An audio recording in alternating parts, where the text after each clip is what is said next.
Okay, so the episode picks up where it left off, and that's where, when Carly punk ass threw that weak ass drink up in Kadia's face. And my thing is, I feel like Kadia is about that life, and I feel like she's a real bitch. And it's just something about her, like, just not thinking about her saggy ass titties and her bad built ass shape. I do like Kadia, as stupid as she is, and as country as she is, and as slow as she talks. I don't think that she's that bad of a person. Yeah, she was in a fucked up ass position, and yeah, she did some guttable ass bullshit. But at the end of the day, that's who the fuck Kurt wants to be with. Not Kurt. That's who the fuck Jock want to be with. So at the end of the day, bitches like Cena just got to realize that they ain't the bitch that got chosen. You's just the baby mama that was getting your ass knocked off in between the time he was going back and forth between you, Kadia, and Carly. You got to understand your motherfucking place. You was just the knockoff bitch. That's what you was. You wasn't the whole bitch. You was the knockoff bitch, and that's where you gonna remain. And you got to sustain your motherfucking position.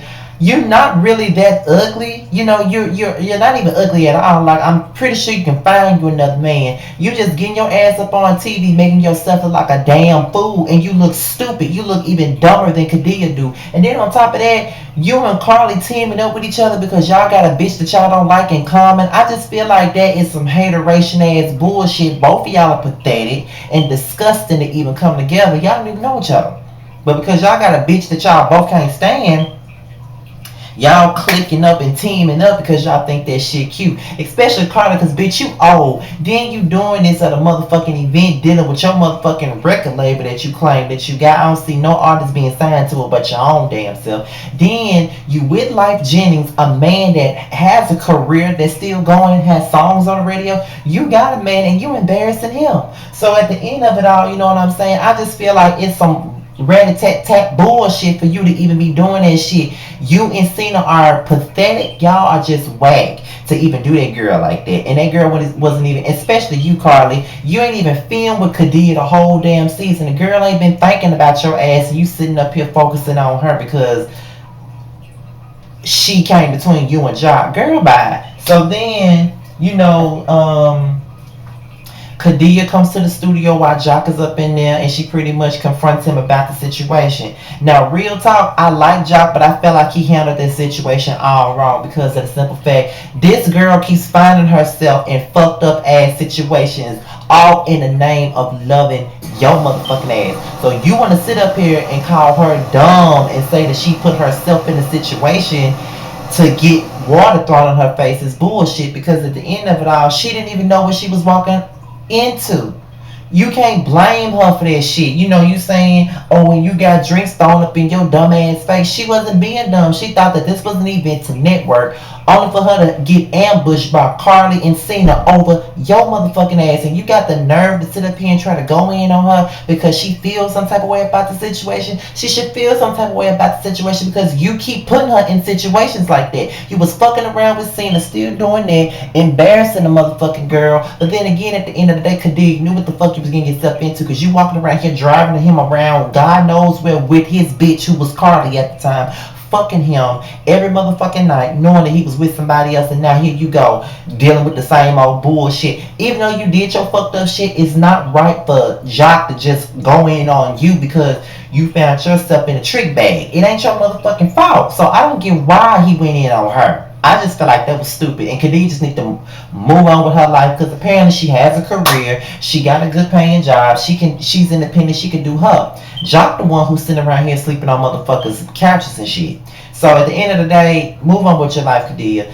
So Jock goes to meet up with Carly at her store to talk to her about the shit that went on with Cena. And Carly really thinks that she's gonna do Jock a favor, talking about, I actually like her. I wanna get y'all two back together. Bitch, it's not really necessary, bitch. You messy as hell, and that's the only reason why you like Cena. Like, have a motherfucking seat, bitch. You really got your motherfucking nerve to even be sitting up here thinking that you can get somebody back together. Hold by. So Stevie J finally meets back up with Tiffany Fox. She still wants to work with him even after the fiasco that happened at a showcase. And Stevie just want to get MF management off the ground. So despite the fact that Jocelyn don't want him working with another bitch, he still gonna do it anyway, which I don't blame him. I mean, money is money, and Jocelyn ain't making nobody no motherfucking money. What the fuck she doing? So at the end of the day, he got to get his bread. I mean, if he trying to get back in with the hitman being bad boy again and shit, he gonna work with other bitches. So Jocelyn just gonna have to understand that if y'all really married like you say you do, you should want him working with other bitches. Let him get their bread up. So at the end of the day, the track that Stevie did play for Tiffany Fox, I like the beat and I want to hear her voice over it. So let's just see what happens with that. Um, let's see. So back to Stevie J again. You know what I'm saying? Margot meets up with Jocelyn about the magazine thing, and she talking about, well, with all of this that's going on with Stevie and everything like that, the one person that I thought I could trust, bitch, you and Jocelyn ain't even been that cool for you to be saying that you could trust her. That's your dumb ass, number one. Number two, really? You really thought that you could trust Jocelyn? Jocelyn is all about Jocelyn. She ain't about you. She all about her and Steven Jordan about how she gonna get the motherfucking checks. That's what the fuck she about. And if you seriously thought that she was your motherfucking friend, you bullshit and you stupid as a motherfucker to think that shit. You know what I'm saying? So then, you know what I'm saying? Jocelyn cusses you the fuck out, reads your motherfucking ass for filth, and you can't take it. So you walk the fuck off. Y'all weren't friends, bitch. You only thought that that was your friend because of the simple fact that she was your motherfucking ally to go in on Mimi. That's the only reason why you even thought that y'all were friends. So just have a motherfucking seat, Marlo. You a try hard ass bitch that didn't get no spot on the show, and now you thinking that you thought that you was finna do something because you got with Jocelyn. Jocelyn ain't fucking with you, bitch, and neither are the rest of us. Have a seat. So then you want to meet up with Stevie J talking about you want to get paid $10,000 just for being on the motherfucking cover of the magazine. Bitch, you ain't worth 10 grand. Don't nobody know your motherfucking ass. So what the fuck make you think that Stevie gonna give you 10 grand and he ain't fucking got? Have a motherfucking seat, bitch. Cause you in a motherfucking childish ass cheekbones is really getting on my nerves. You talk like you got a bunch of snot in your damn nose. I'm sick of you. You know what I'm saying? You really thought that you was finna get somewhere all because you got clicked up with Jocelyn because y'all got a common enemy. See, that's the thing I'm talking about. The same shit with Carly and motherfucking Cena. It's the same shit you tried to pull with Jocelyn and yourself. Because y'all got a motherfucking enemy in common. Y'all think that y'all gonna be the best of friends and you gonna eat up off of her motherfucking ass. Bitch, have a seat. Stick with Frico and take your ass back to New York. I prefer you take your ass back to New York and take Frico with you because I don't like neither one of y'all motherfuckers. Goodbye. So then, let's just talk about Scrappy and Bambi. Let's talk about that.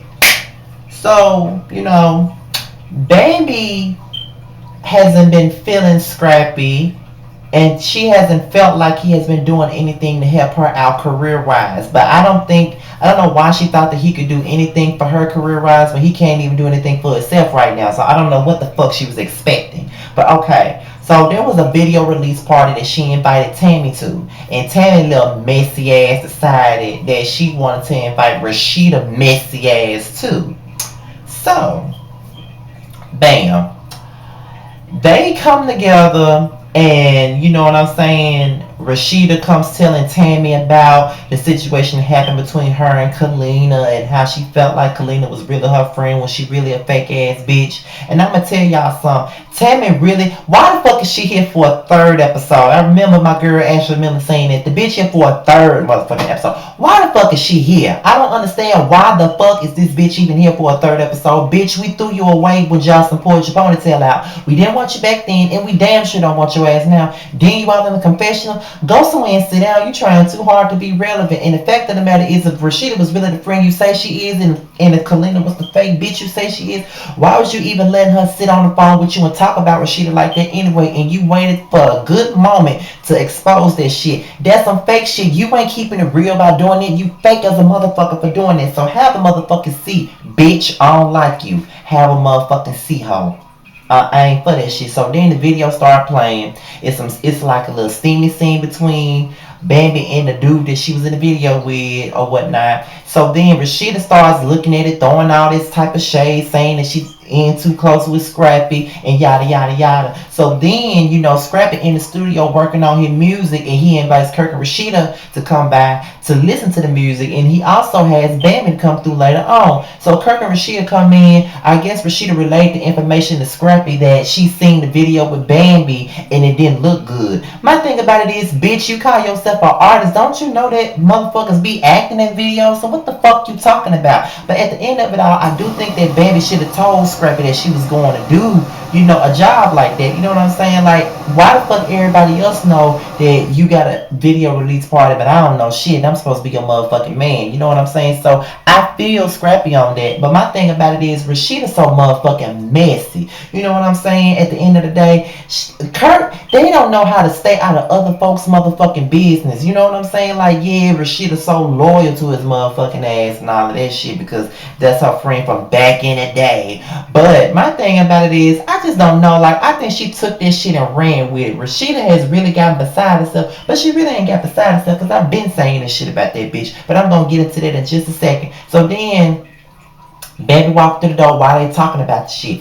Rashida can't even look Bambi in her motherfucking eye. So then, you know what I'm saying, when Scrappy relates the information that Auntie Rashida then gave him, Bambi goes to fuck in. She feel like she been dealing with Mama D. She been dealing with Erica and her shit and all the baby mama drama and feeling like she been left out. And she feel like ain't nobody been fighting for her. And I do understand that sometimes when you with somebody like, if you with somebody like Scrappy, you gonna feel like ain't nobody fighting for your ass. You gotta deal with Erica, you gotta deal with Mama D, you gotta deal with a whole bunch of shit. A lot of baggage comes with Scrappy, but you already knew that too, Bambi, when you got with him, so you can't really get mad. But he does need to get his shit together before he decides that he wants you to move in with him. So bam, Tony and Kurt come up with this wonderful idea to put Rashida and Kalina in the same room so they can talk about it.